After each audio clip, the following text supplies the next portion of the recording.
All right, founders, it is time for another pitch deck critique and review session. This time I've got 3 pitch decks. I've got one consumery app, Pubfluence, which you see on the screen. I have a SaaS platform, and I've got hardware, deep tech hardware, and 2 out of these 3 are showing great promise. Before we continue, my name is Ed Kang, 7-time funded founder with 2 exits. That's just a fancy way of saying I've failed a bunch of times, especially when I've been raising pre-seed and seed funding. But that's to your benefit because I use videos like this and my entire channel to try and help founders avoid some of the catastrophic mistakes that I've made. Not to say you're not going to make mistakes, but I'm going to try and minimize the damage, make the pain a little less, because this is hard enough as it is. I do these pitch deck reviews so that everybody can learn together. My appreciation to all the founders that send me their pitch decks for me to do this.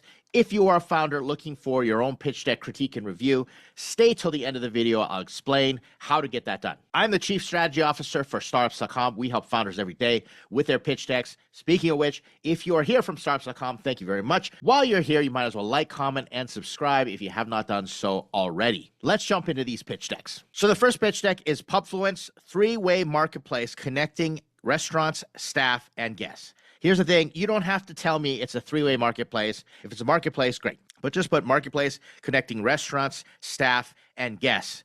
But you can go a little bit deeper in terms of what this does, and I'll explain as I go along because there's some really interesting things in this pitch deck. We get to the problem statement, and right away, it is 75% of restaurants and bars report weekly staffing gaps, forcing them to constantly retrain and rehire, resulting in 35 billion annual loss and negative guest experiences. I really like it. This problem statement, I would say you are looking at somewhere like an A-. The only way that I would improve this problem statement is I would figure out how many numbers is 75. So I would say something like 40 million restaurants and bars in the United States report. And that just makes your problem statement have just a bit more teeth. And then I would find out how to get feedback and say, does this make sense? But for me, it makes sense. We have weekly staffing gaps in these bars. That's the scope of the problem. I want to know the size, how many restaurants in a little bit more detail, restaurants and bars.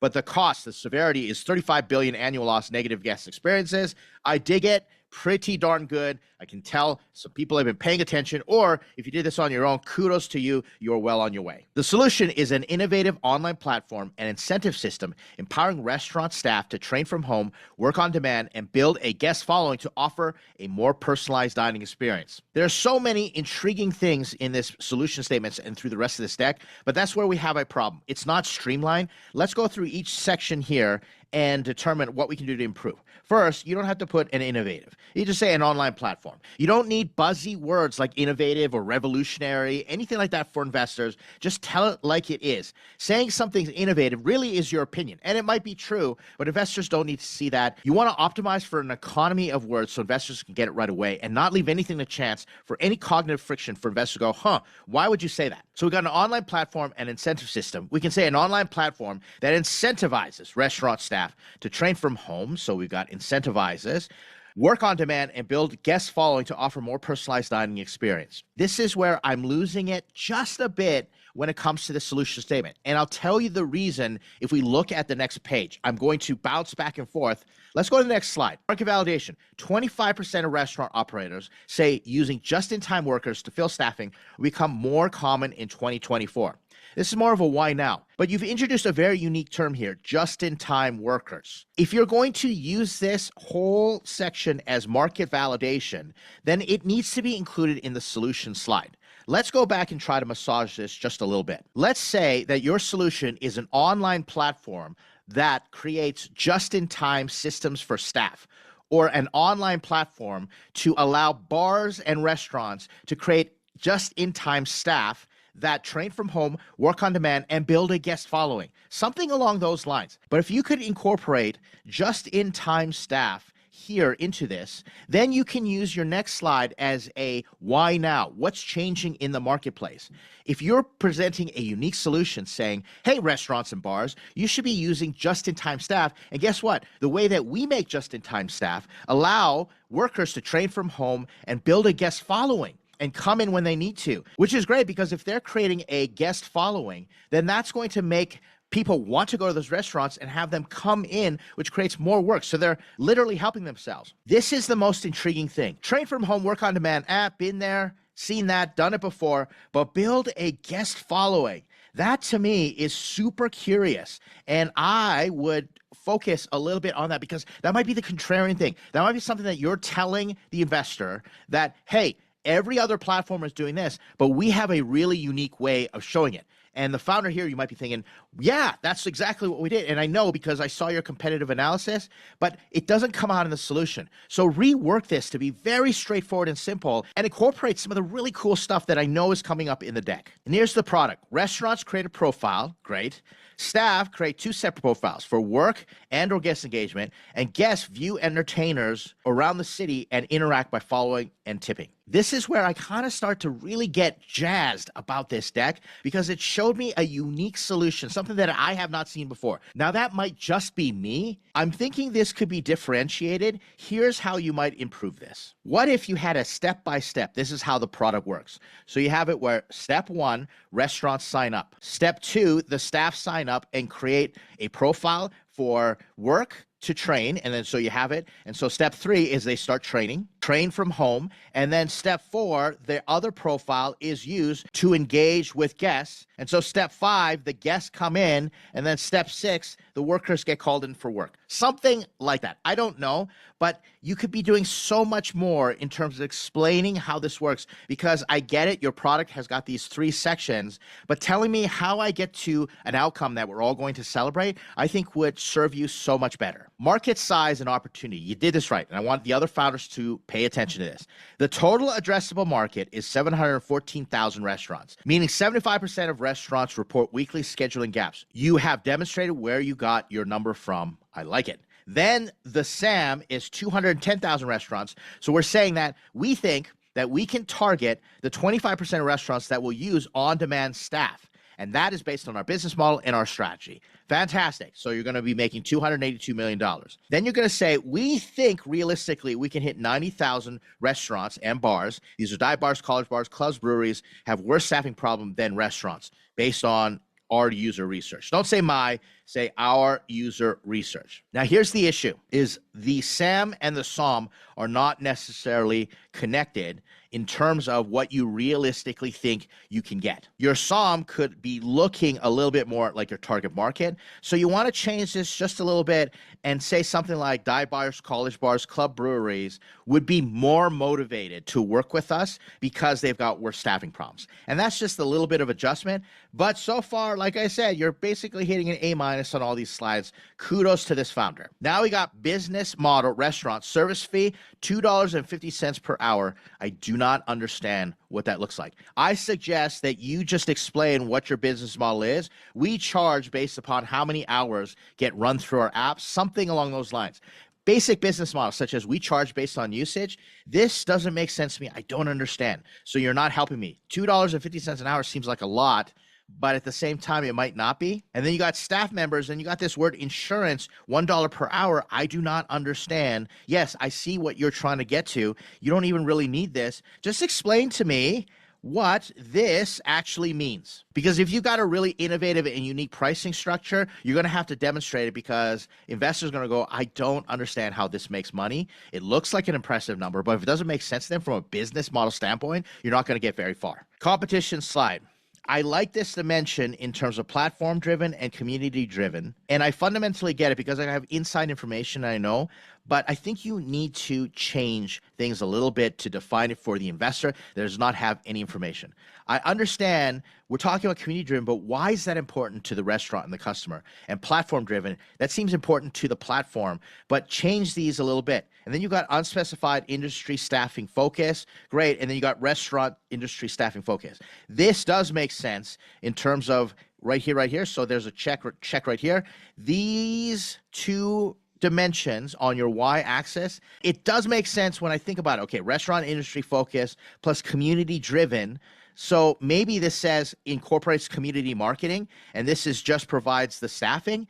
Not sure how you would do that, but why does it matter to the restaurant and the pub and maybe the worker? You're getting close. I'm going to give this slide basically a B. So many good things happening in this pitch deck so far. Kudos. Competitive advantages. Existing, built for hospitality, tech fees. I don't understand. Pubfluence, combination training. If you're going to do something like this, you need to have one sentence that creates a headline for a unique insight, something you know that other people don't know. So I understand the rest of this. I don't understand. Like, we're back to this $2.50 an hour. I don't get it. So you would say something like, all other existing platforms do this, but we understand blah, blah, blah. Or you can say, our special sauce is this that the rest of the industry does not know, or we are ahead of the game. What is this at the top that makes me understand the rest of this slide? If you don't have this up here, a headline, then I would just get rid of this slide completely. Traction. Again, there are so many good things I'm looking forward to, but I don't understand. Early Twin City user base. What does that mean? So I am familiar with Minnesota. I love the Minnesota Vikings. I have a lot of clients there. I've got a partner there. The company that acquired one of my SaaS platforms is down in the Minneapolis area. I get it, but I don't understand this traction, mainly because I'm confused. You have an MVP launching in July, so what are all these numbers? Explain it. Put a nice headline up top here. We went out and verified with restaurants in the Minneapolis area, and we've signed up this many people to prepare for our beta launch. Like, this whole slide seems like it's got great information, but I'm so confused and therefore loses its effectiveness. Key metric, 10 staff for every restaurant. I don't understand what that means. How is that traction? You've signed up 10 staff for every one restaurant, built prototype, got feedback, MVP solves 9 user criticisms. What are those criticisms? So this whole slide needs to be clarified a little better, and just go with the highlights and tell investors that you've got pre-MVP launch validation. Go to market, staff, one player mode. I don't know what that means. Marketability to build following. Social media groups, signed up 54 staff in 24 hours with one post in local Facebook group. Great, that's getting better. Ambassador and referrals, our 50 ambassadors brought in roughly 200 staff from the networks. This sounds more like a traction slide. This is the type of stuff I want to see here in the traction, because it is traction. So explain a little bit better in terms of what the go-to-market is. Are we talking about the staff who are going to participate in your app? Restaurants, your referrals. So just put 18 referrals so far, and how. How did you get all these? How did you ask for the referrals? Where are you getting them from? Founder sales and service, sign up 20 restaurants. Great, that's a solid go-to-market strategy. Founder-led sales, partnerships to acquire restaurant chains, B-Dubs, Applebee's. This is not a go-to-market strategy. This is just saying this is your goal. So you can say, we will approach partnerships. We are going to have a partnership program. That's a go-to-market strategy. So far, I know that you're getting good results, and it's very clear to me you are doing things. You are making noise and waves in the marketplace. You're just not communicating it very effectively. It's all jumbled up, confusing to the investor, but I know there's gold there. We just have to get it out onto your slide deck. Team and advisor. Previously built 75-person sales company, generating 1.7 million a year until COVID. Good, solid. Manufacturing founder solution fit. I have no idea what that means. I'm going to take this out for now. Engage 6 months of user research in 2022. This does not say your previous background and how you worked on the problem, how your expertise in the problem.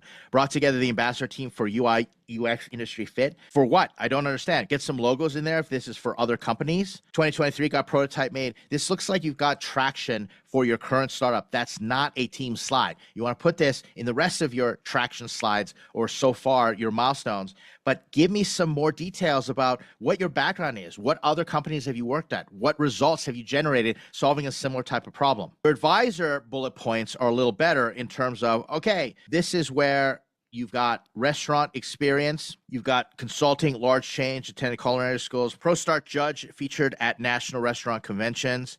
Great, this is a solid advisor that you got on board. You know what I'm missing? I don't know who's building this. Solo founders are super tough, especially if you're trying to build software, but explain how you've actually built the software. I think that's important for your stage. Bottom line, shore up these bullet points. We need better bullet points because right now it's not creating as much confidence as it could in your team. The ask, raising $500K to acquire 150 restaurants in 18 months. I like it. Raising X amount of dollars for Y milestone in Z timeline.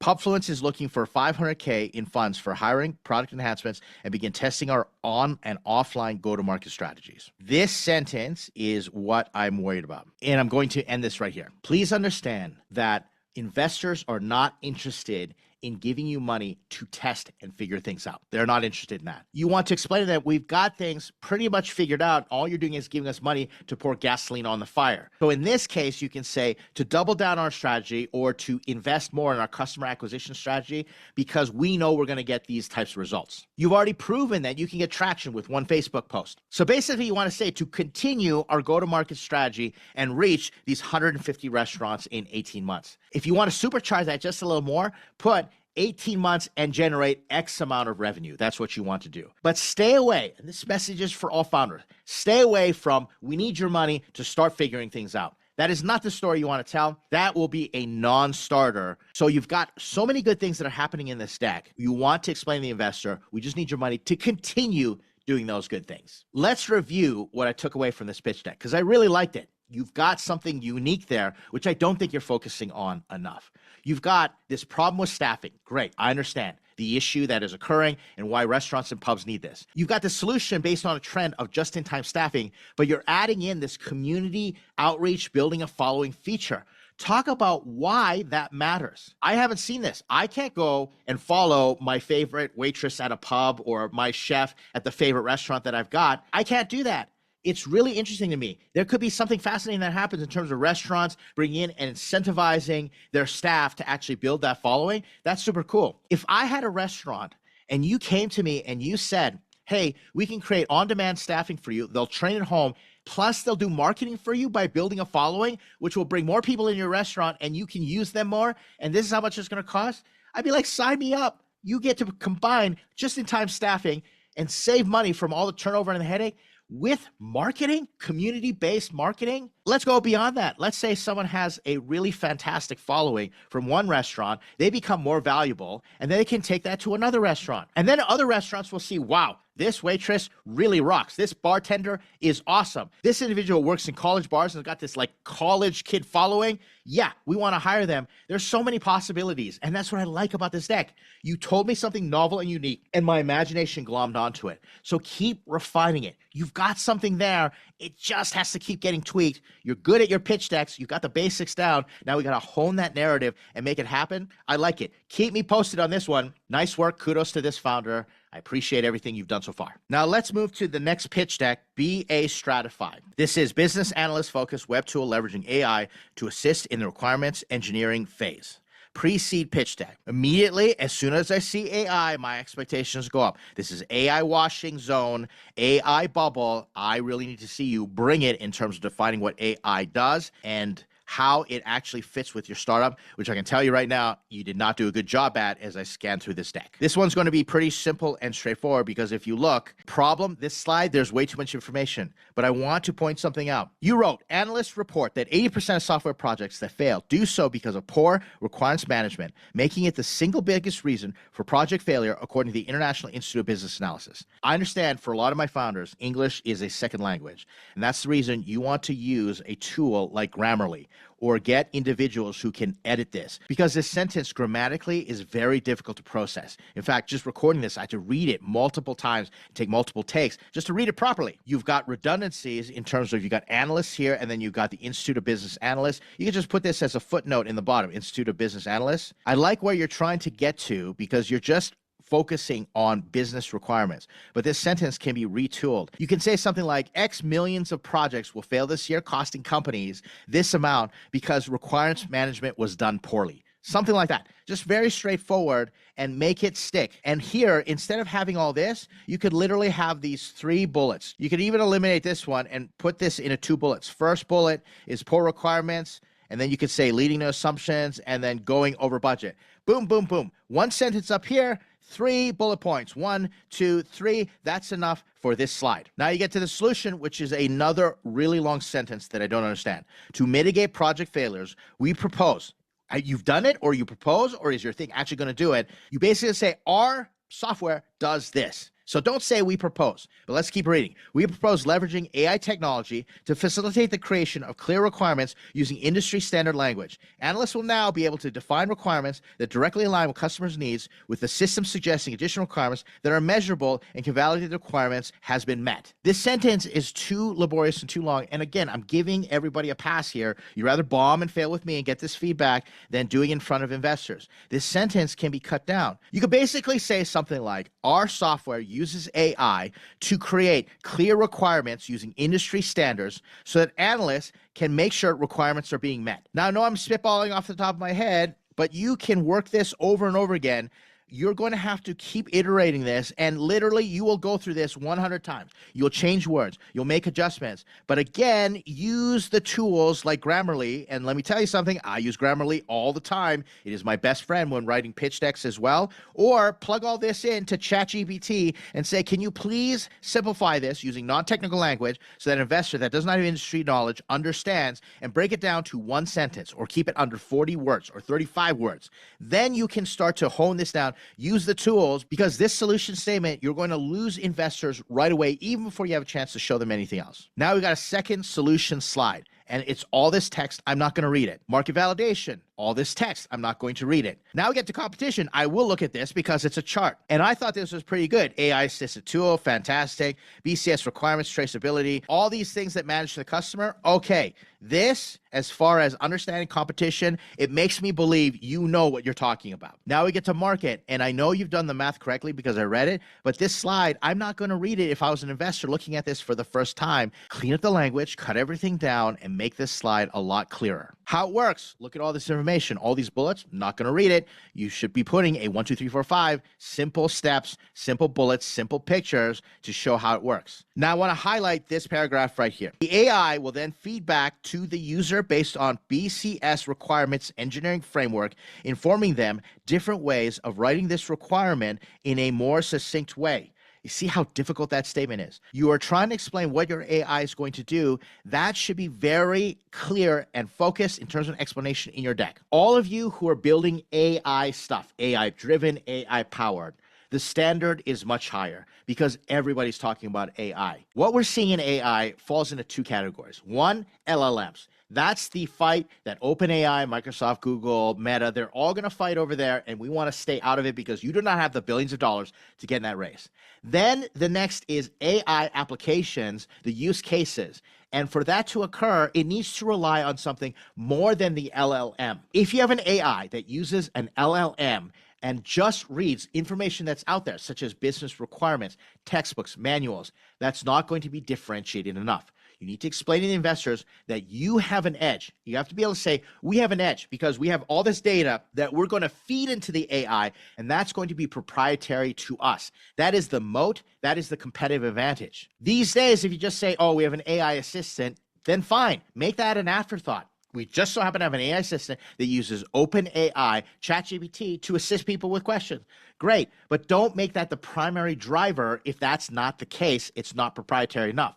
But if you're able to say, we have studied 10,000 projects and we fed that into an AI, and that's what's going to help these business analysts, then you've got something really unique. Let me give you an example of Lemonade, the insurance company. They added AI to their insurance product. Whoop-de-doo. There was no difference in terms of delivering insurance quotes and everything to AI, except for one thing. Lemonade had reams, decades of data, millions upon millions of points of data that could be fed in the AI that nobody else owned. That's what you want to be talking about, whether you have that already or you're going to be building it, that this AI is going to get smarter. That's the only way to compete. Simply saying we do AI, it's AI powered, AI driven, is AI washing. It's not going to move the needle for investors. So if I had any feedback on this deck, I would say go back and understand how AI drives your business model, how AI drives your solution, how it works exactly, and how it is different, why you can do it than all the other competition out there. Because there are massive AI companies that are going to come eat your lunch. They'll be able to just read any manual and be a co-pilot for everybody.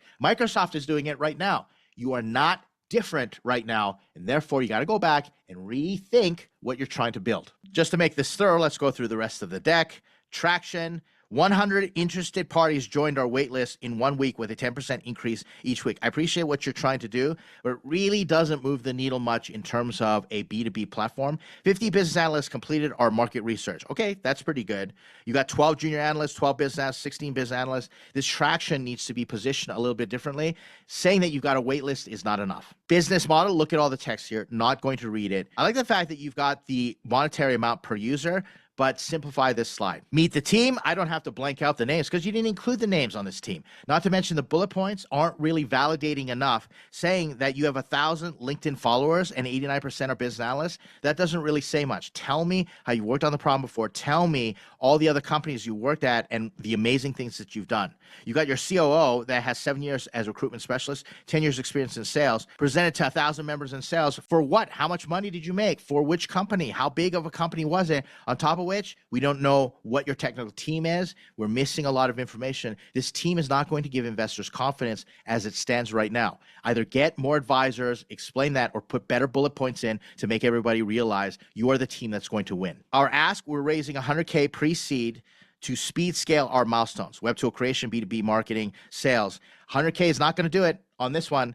So you haven't given me enough information to tell me 100K, how is that going to be useful? This is not a believable ask because you don't have anybody in-house technical who can do this. So 100K, that gets eaten up by dev shop for this type of solution, especially working AI, which brings me to my last and final point. AI is expensive.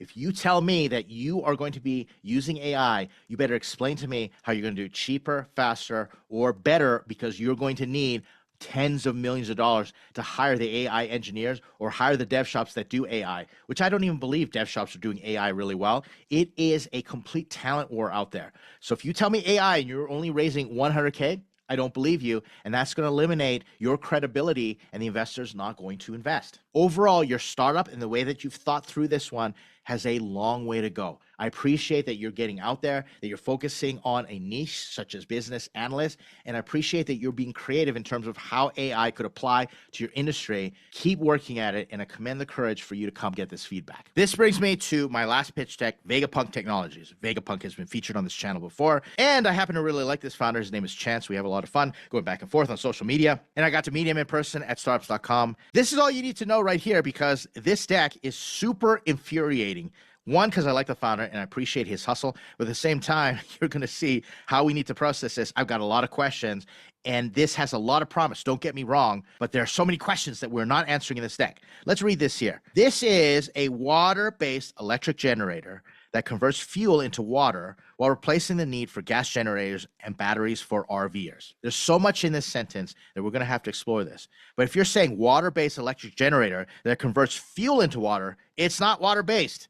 It's fuel-based, but it creates water. These are the confusing things that we're going to work through, but that's okay. We're going to work through it right now. The problem here is 40 million American RVers need power and fresh water, spending $6.4 billion yearly at RV parks or purchasing 2 systems at high-cost, low-power lithium batteries, non-renewable gas generators. I appreciate, Chance, that you put the size, scope, and severity. You've got some good bullet points here. You can simplify this down and say 40 million American RVers spend $6.4 billion a year on power and fresh water or buy high-cost lithium battery systems that use non-renewable energy. You see how it just made this sentence just a little crisper, a little cleaner. I always say run it through ChatGPT. This is going to help you. But I have a major problem with this problem statement. Let's take a look. The solution is an all-in-one unit that provides fresh water as a byproduct while supplying power like traditional gas generators with renewability and low noise of lithium battery systems. There is nothing in here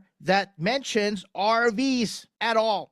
Your solution is just a really cool power generator. What does this have to do with RVs? Yes, RVs are a use case, but this is the perfect example, Chance, of a solution looking for a problem. If you're looking for a problem that fits this particular solution, you just have to say all the other lithium battery generators that use gas, etc., suck and they're bad for the environment. Just put it out there and say there are so many of these being sold, but they're killing us right now. And we have a better generator that uses fuel and that creates water. All these bullet points do not make sense down here. And I'm going to show you how you can switch these things up. So how it works. These steps are not steps. They're actually benefits. They're actually features of how this works. I want to see things step by step. Step 1, pour in the gas. Step 2, turn it on. Step 3, enjoy the power. Step 4, pull out the water this way. This is where the water comes from. And I know you've got a prototype of this or a proof of concept. Get some pictures going, at least 3D renderings, a cartoon, something along those lines. Like literally have, I'm going to pour in gas. We need gas, pour in gas, and then show how it ends up with water. And then as far as all the renewability, which you promise, sustainability, etc., I want you to explain it in either one sentence down at the bottom or have a separate page of the advantages, the differentiators that you've got with this unit. Speaking of which, here's your competitive advantage slide, but it's got too much information, not illustrated in a way that makes sense for me. But I like what you're trying to do. You've got lithium batteries, and then you've got your Enel technology right here. Really, if you're going to put a competitive advantage and you're going to use this quadrant, this is analysis, then literally have lithium, then you've got traditional generators, and then you've got lithium batteries, and you've got Enel. And literally do the analysis and explain all the different things. Which one of these produces water, etc. If you're going to say yours has 0 emissions, then just say traditional generators has this amount of emissions. Lithium batteries are bad for the environment this way. Enel creates water. Now we're going to your TAM SOM, and again, we're at the RV market. I don't understand the reason you're tackling the RV market other than you just wanted a problem to solve for your solution. If this is truly the technology you say, you don't need to shoehorn it into an RV market. If anything, you can say the RV market is part of your go-to market strategy. You got this amazing generator, and the people you're going to focus on first are the RVers. That makes sense to me. But basically saying this entire startup is to solve problems for the RV market, it's not true. It's just not true, Chance. So figure out how to present this business opportunity better. You got to go to the market plan. You're going to do crowdfunding, great, launch product, etc. But how are you going to launch product? Then you got phase 3. You're launching for solar homes. We haven't even brought this up. Solar homes has appeared nowhere in this, and now you're bringing up solar homes. Explain to us how. And if you're going to say we're going to crowdfund and then we're going to tackle these markets consecutively using these tactics, then you've got to go to market strategy. But you're not answering the how in a unique and insightful way. You're just telling me some milestones. Current status, what I'm looking for most importantly is your proof of concept prototype. I don't see any pictures. Patent pending, I like it. Pending international patents, I like it. Current status, R&D and generator, etc. The next steps, okay, that's great. More pictures, Chance. I know they exist. Get them out there. Then you got your team slide, and your team slide is good chance is that you are the type of leader and you've been able to recruit these individuals into your startup. Very, very solid start. It shows you can build a team. I really dig it. Then you got funding. You're raising $500,000 for pre-seed funding, transition technology from concept to prototype and launching. But you just said that you're crowdfunding. If I were in your shoes, Chance, I would get the crowdfunding done, and then I would show those results to the potential investors. I would say to investors, look, we just pre-sold, or we got these number of crowdfunded investors, impact investors who are sold out on this product, and look at the traction that we're able to create. Because if you can communicate that to potential customers, potential users, or individual investors, high net worth individuals, that goes so much further as a social proof for the other investors. Let's summarize, because Chance, I know you've been working, grinding away at this pitch deck, and you have vastly improved from the first pitch deck in which I saw, but you're not explaining your technology good enough, and you are shoehorning in a business model and a strategy for your startup that makes no sense whatsoever. If you are telling me that you have created a superior generator that uses fuel like everything else, doesn't have the issues like lithium battery does, you just pour in the gas and you get clean, 0 emission energy, which I have no idea how possible that is. But if you figure that out, that is a complete game changer. And on top of which, it creates water as a byproduct. Water for what? Can you drink it? Water for all sorts of different utilizations when you're out at the RV park or when you're doing outdoor activities. There are so many different things. Solar homes, water for your plant garden, etc. The possibilities are absolutely endless, but you've shoehorned it into this RV thing, and then you're not explaining the technology.